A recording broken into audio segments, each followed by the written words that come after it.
Okay, all small update from the last video. As you can see, these lights get pretty damn bright in here. It's fucking 1 o'clock or 1:30 in the morning. Let me turn on the back ones. See, it's pretty nice in here. Anyways, small update. The Eaton, I'm getting to learn more. I still think an iShift is superior if you had the premium shifter. If you got the economy shifter, then this one's definitely superior.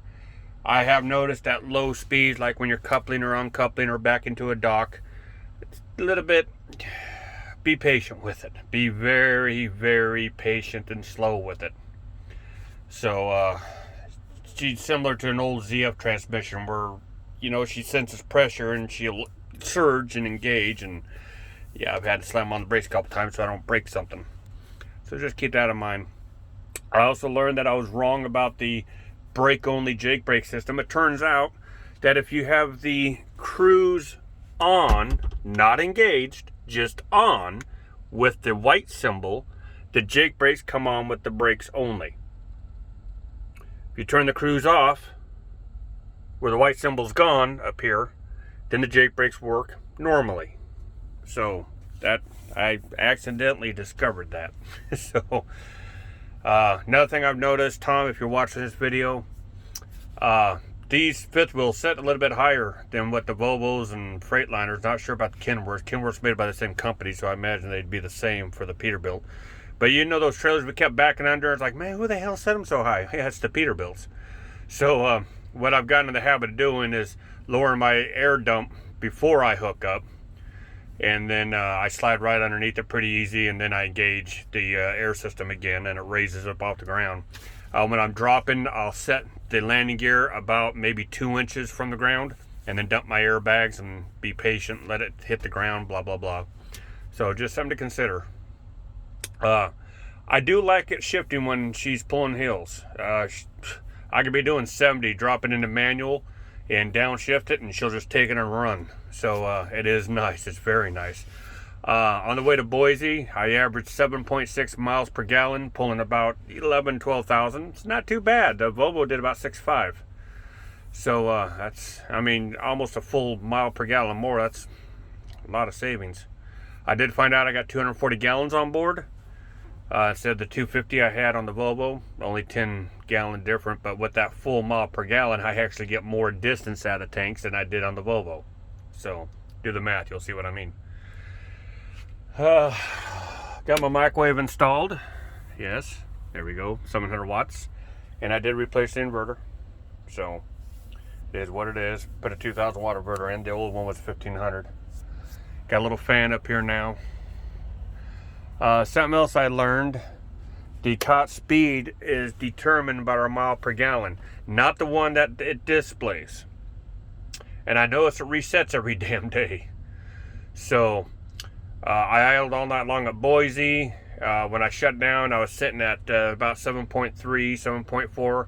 Woke up this morning to 0 because I hadn't moved anywhere. And I idled all night. It was freaking hot. Holy crap, was it hot. So I just kept her idling.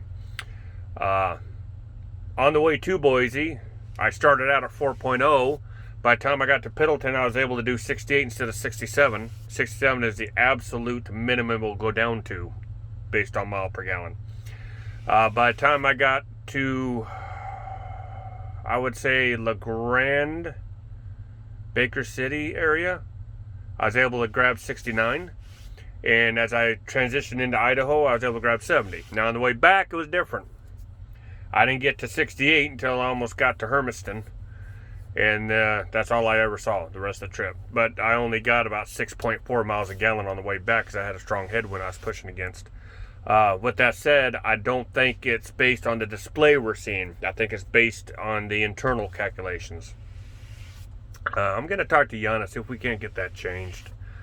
My truck was 68 and 70 at all times. I understand they want to save fuel, but if I got to reset this every day, I'm going to go fucking bananas. So, I'll talk to Yana and see if we can change something on that. At least reset once a week, maybe? I don't know. Got the heater system working, as you can see. It's working now. What I had to end up doing is wanting a reset on maintenance. And so I found a way to do it, to do a hard reset on the maintenance.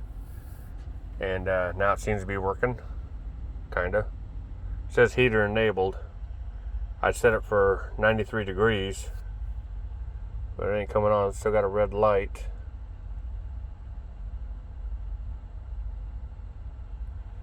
So, I'm